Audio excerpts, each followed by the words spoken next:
আসসালামু আলাইকুম। ইউটিউব চ্যানেলে নতুন কিছু ভিডিও আপলোড করলাম। দেখেন আমার ছাদ বাগানের ওপরে কিছু সবজি হয়েছে। সবজি এটা কি পাতা জানেন? এটা হচ্ছে তেলাকুচি পাতা। এই পাতা খেলে অনেক উপকার। এটাতে শাক বানায় খেতে পারেন, শাকের মতো ভাজি করে খেতে পারেন। তারপরে এটা হচ্ছে মেলামচা শাক বলে ওইটা। এটা হচ্ছে কলমি শাক। এগুলো হচ্ছে আমার ছাদের উপর লাগাইছি, এই জন্য আজ তরকারি খাওয়া হচ্ছে। এটা পুঁই শাক। আমার ছাদ বাগানে কয়েকটা সবজি অল্প অল্প লাগাইছিলাম, তাই হলো। এটা হচ্ছে গ্রামের মাঝে মনে করেন এগুলো শাকসবজি চলে, শহরের মানুষ কমই খায়। তাই আমার ভিডিওটি ভালো লাগলে কমেন্ট করবেন আর সাবস্ক্রাইব করবেন। দেখেন রান্না করেছি আমি। এটা হচ্ছে তেলাকুচিলা পাতার শাকটা, খুব স্বাদ হয়েছিল। আলু দিয়া ভাজি করেছি, খুব স্বাদ হয়েছিল মেলামচা শাক সহকারে।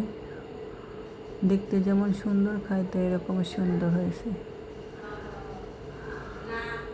এই তেলাকুচিলা পাতা এমনিতে রস খেলেও শরীরের জন্য অনেক উপকার, আয়রনযুক্ত হয়, ক্যালসিয়ামের উপকার হয়, ভিটামিন সি হয়। কলমি শাক কয়েকটা চারা হয়েছে। কলমি শাক দিয়ে ঝোল তরকারি অনেক স্বাদ হয়, ভাজিও স্বাদ হয়। এটা হচ্ছে আমার তেলাকুচিলা পাতার শাক দিয়ে রান্না করছিলাম পাঙ্গাস মাছ দিয়ে। মাছটা ভেজে তারপরে দিয়েছি। জীবনে মনে করে সংসারে আয় উন্নতি করতে হলে কিছু না কিছু আশেপাশে কিছু শাকসবজি করলে সময় তরকারি না থাকিলেও ওইগুলা মনে করেন নিয়ে একটা তরকারি করা যায়।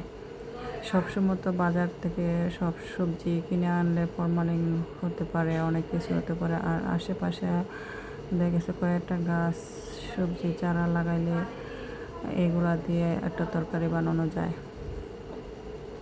বুঝছেন। এই জন্য কিছু কিছু নারীদের মনে করেন এগুলা সংসারের একটু উন্নতির দিক দিয়ে করা যায়, বুঝছেন। এগুলা হচ্ছে কিছু বাজারের দিক দিয়ে টাকা বাঁচানো হয়, ঠিক আছে।